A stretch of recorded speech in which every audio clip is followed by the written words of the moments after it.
সকালবেলায় ট্রেন গিয়ে যেই না একটা স্টেশনে লাগলো, অমনি দেখবেন শুরু হয়ে যাবে চায় এই চায় চায়, এই দিয়ে দিন শুরু। এরপর বেলা বাড়লে এক একজন ফেরিওয়ালা এক এক রকম স্টাইলে এক একটা জিনিস বিক্রি করতে আসে। এক একজন তো কি বিক্রি করছে সে প্রথম থেকে ধরতেই পারবেন না, এমনই তার বিক্রি করার স্টাইল। কামরায় উঠে একটা বাচ্চা ছেলের মাথায় টাই করে একটা চাঁটি মেরে বলল, এই ছেলে বড় হলে বাঘের মুখে হাত দেবে। এর ডান হাত কেটে নিলে পরে খেতে পাবে না, বাম হাত কেটে নিলে পরে সকালের কাজ সারতে পারবে না দাদা। আর দুটো হাত কেটে নিলে পুরীর মন্দিরে ঠুটো জগন্নাথ হয়ে বসে যাবে, সেই মন্দিরে আমার ধূপ জ্বলবে, নাম পবিত্র ধূপ, দাম মাত্র 5 টাকা, বড় ফাইল 10 টাকা, লাগলে বলবেন। এমন জায়গা দিয়ে শুরু করে আর এমন জায়গায় গিয়ে শেষ করে ধরার জন্যই। আবার এক একজন তো ছড়া কাটে, এমন মজার মজার ছড়া কি করে যে তৈরি করে ভগবান জানে। কিছুদিন আগে বাদাম বাদাম তো আপনারা শুনেইছেন, কামরায় উঠে বলছে, বাজারে কেউ টেকো আছেন নাকি? আচ্ছা, এখানে কেউ টেকো থাকলে কেউ মাইন্ড করবেন না কিন্তু, মানে আমি বুঝতে পারছি হয়তো টুপিতে ঢাকা আছে, কিন্তু থাকলেও কিছু মাইন্ড করবেন না, কারণ মজা করতেই বলছি।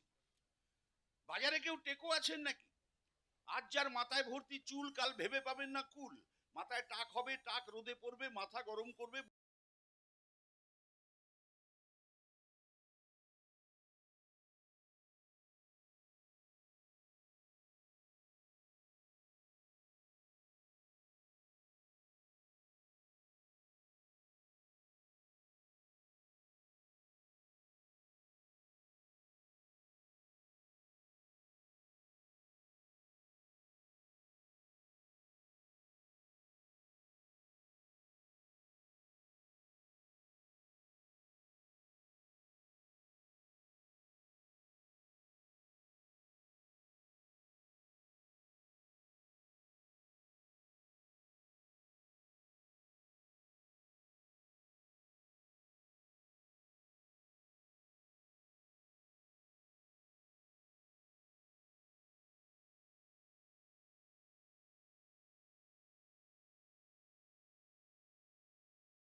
আটটার মধ্যে রান্না কমপ্লিট করে তারপর শুটিংয়ে বেরিয়ে যাই, রেগুলার, আজকেও করেছি।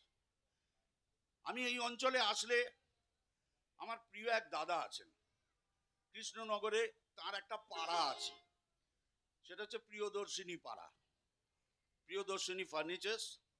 এখানে অনেক হয়তো তার চেনা পরিচিত মানুষ আছেন। তো আমরা এখানে আসলে আমরা অতি অবশ্যই আমরা তার বাড়িতে উঠি। আমাদের প্রিয় দিলীপ দা, আজকেও অনুষ্ঠান করব, করে আমি ওনার বাড়িতেই যাব। দিলীপ দা আমাকে নানান রকম কিছু রান্না বান্না করে খাওয়ান, আর আমিও চেষ্টা করি কিছু না কিছু করে দাদার জন্য নিয়ে আসছে। মঞ্চে বসে আছেন দিলীপ দা, পালিয়ে গেছে, লজ্জায় পালিয়ে গেল। যাই হোক, উনিও গান বাজনা করেন, আমরা ওনার কাছ থেকেও একটু একটু গান শুনি, নিজেরা শেয়ার করি। তো প্রিয়দর্শিনী ফার্নিচার্স আপনাদের একটা বিখ্যাত ফার্নিচারের একটা জায়গা বা শোরুম, অতি অবশ্যই সেখানে ভিজিট করবেন যদি নাও করে থাকেন। তো যাই হোক, এখানে এসেছি এত সুন্দর একটা জায়গায়, তো রান্না বান্নার কথা যখন হচ্ছে, তো আপনাদের এটাই বলি যে গানে গানে শ্রদ্ধা জানাবো সেই শিল্পীকে যিনি আমাদের প্রতি বাঙালির মনে চিরকাল আছেন, চিরকাল থাকবেন। ইনফ্যাক্ট বাঙালি কেন, সমগ্র ভারতবাসীদের মনে চিরকাল আছেন, চিরকাল থাকবেন। আসুন গানে গানে শ্রদ্ধা জানাবো পদ্মশ্রী মান্না দেকে।